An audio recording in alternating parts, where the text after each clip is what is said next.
بسم اللہ الرحمن الرحیم۔ شروع کرتا ہوں اللہ کے نام سے جو نہایت رحم کرنے والا اور بہت رحم کرنے والا ہے۔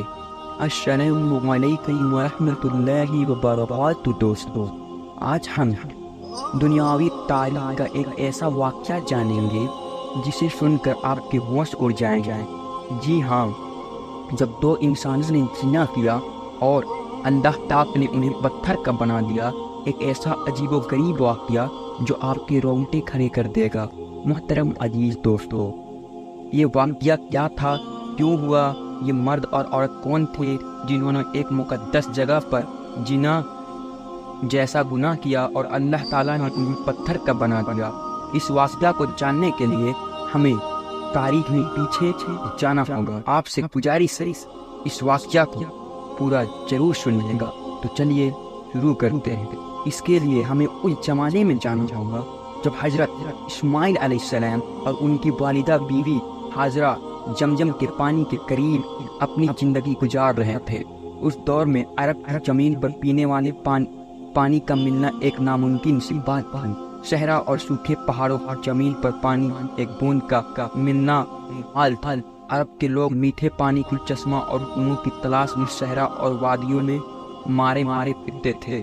یہ قدرتی پانی کا چشمہ جو اسماعیل علیہ السلام کی ایڑیاں رگڑنے سے اللہ کی طرف سے جاری ہوا، وہ پانی کا چشمہ جسے ہم آج آب زمزم کہتے ہیں، یہ دنیا کی سب سے بڑی نعمت ہے جسے اللہ نے اپنی قدرت سے جاری کیا تھا۔ اور ایک قبیلہ جو بنی جرحم کے نام سے تاریخ میں مشہور ہے، وہ بھی میٹھے پانی کی تلاش میں جگہ جگہ چکر لگا رہے تھے۔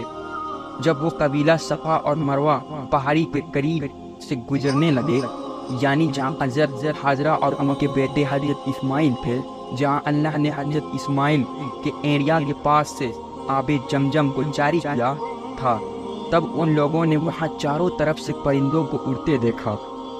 ان کو حیرانی ہوئی، کیونکہ صحرا میں پرندوں کا دکھنا پانی ہونے کی نشانی تھی۔ اس کے بعد وہ پورا قبیلہ اس کی طرف چل دیا۔ اس کے بعد وہ لوگ اس جگہ پر پہنچ گئے جہاں اللہ نے اپنی قدرت سے آب زمزم کو جاری کیا تھا۔ انہوں نے دیکھا کہ ایک خاتون اپنے چھوٹے سے بچے کے ساتھ وہاں رہ رہی ہے اور قریب میں ایک ٹھنڈے اور میٹھے پانی کا چشمہ جاری ہے جس کا پانی بے حد صاف اور میٹھا ہے۔ وہ لوگ اس بات سے بہت حیران ہو گئے۔ ایسے علاقے میں جہاں پانی کا نام و نشان تک نہیں تھا، اللہ کی قدرت سے پانی کے چشمے کو نکلتا دیکھ کر بے حد حیران ہو گئے۔ انہوں نے بیوی ہاجرہ سے اس چشمے کے پاس رہنے کی اجازت مانگی اور بیوی ہاجرہ نے ان کو رکھنے کی اجازت دے دی، اور ساتھ میں یہ بھی کہا کہ اس چشمے کا پانی ضرور استعمال کرو، لیکن یہ اللہ پاک امانت ہے، اس پر کسی کا کوئی مالکانہ حق نہیں۔ قبیلہ والوں نے اس شرط کو قبول کر لیا اور وہاں رہنے لگے۔ وقت گزرنے لگا۔ بیوی حضرت ہاجرہ نے اسماعیل علیہ السلام کی شادی اسی قبیلہ جرحم کو ایک لڑکی سے کر دی، اور اس طرح رفتہ رفتہ حضرت اسماعیل علیہ السلام کی اولاد ہوئی۔